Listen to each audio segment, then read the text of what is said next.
দলের নেতা নেতৃবৃন্দ এবং আমাদের 3টা ওয়ার্ডের আগত মা বোন যারা এসেছেন সবাইকে সালাম, আসসালামু আলাইকুম। আজকে মহান বিজয় দিবস উপলক্ষে আলোচনা সভা এই জন্য আয়োজন করা হয়েছে। আমার মা বোনেরা তারা জানেন না আমাদের এই মহান মুক্তিযুদ্ধ, আমাদের এই স্বাধীনতা কিভাবে, কিসের বিনিময়ে আমরা আজকে এখানে সমবেত হয়েছি। একটু ভালো আছি, আগামী দিনগুলোতে আরো যেন আমরা ভালোভাবে থাকতে চাই। আমার মা বোন, ভাই ব্রাদার এবং মুরব্বী যারা আছে সবাই যেন আরো ভালোভাবে বেঁচে থাকতে পারি, ভালো থাকতে পারি, সেই লক্ষ্যেই তো আমাদের এই স্বাধীনতা অর্জন। এটাই তো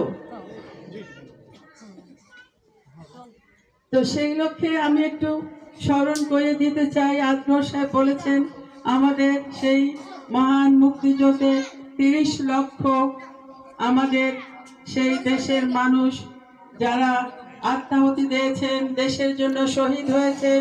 2 লক্ষ মা বোন তাদের সম্ভ্রমহানি হয়েছে।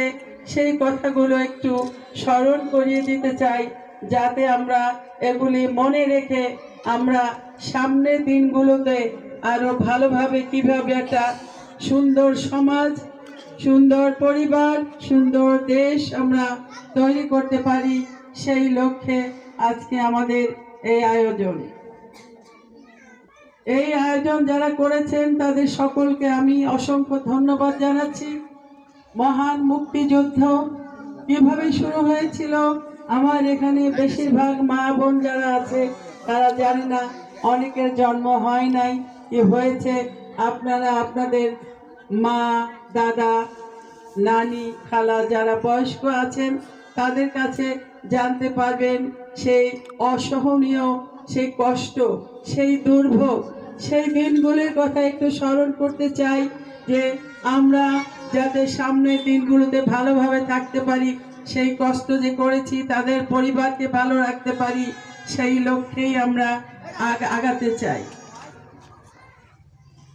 যখন যুদ্ধ শুরু হয়েছিল তখন আমরা বাংলাদেশের আপামর জনসাধারণ